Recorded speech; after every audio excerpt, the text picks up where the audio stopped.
wanted to ask you, where do you see this going in the long term?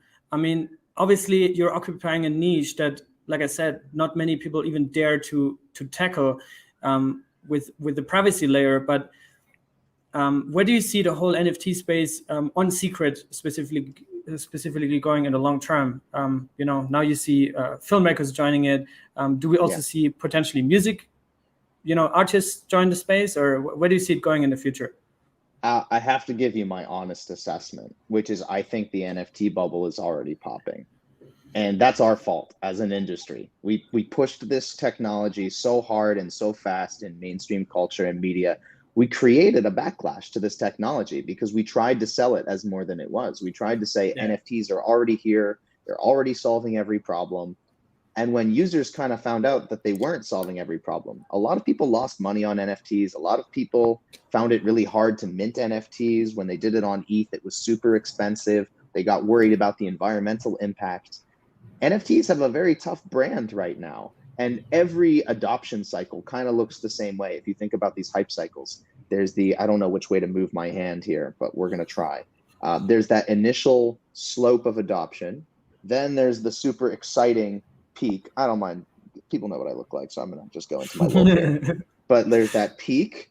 And then suddenly everybody's like, oh, we don't really think this is anything. And it comes crashing back down.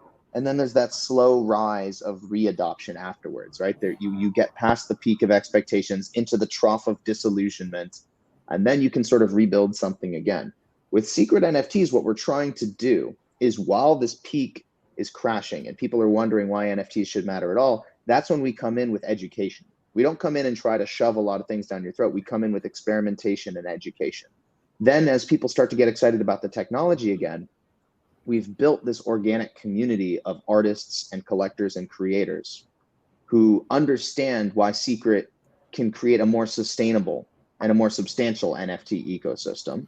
And then you start to rebuild from the ground up. You get all the people who have been hurt by speculating in the Ethereum, the Solana, whatever ecosystems. They still know something is here. They still know there's something powerful about NFTs.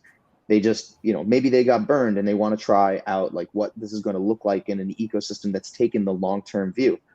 I think we're going to get there still this year because, you know, crypto moves so fast, right? I'm not saying we're about to go into a 4-year NFT winter. There's too much money in it. There's too many people paying attention to the technology. Too many big corporations know that there's a future here. But I think by the end of this year, we'll start to see a renewed interest in the public in a new kind of NFT. New kinds of distribution models. They're going to have a new sense of ownership. We're going to move past just the, you know, only having a few winners like just Bored Apes, right? We're going to have now a long tail of artists who have managed to be successful with NFTs and specifically with secret NFTs.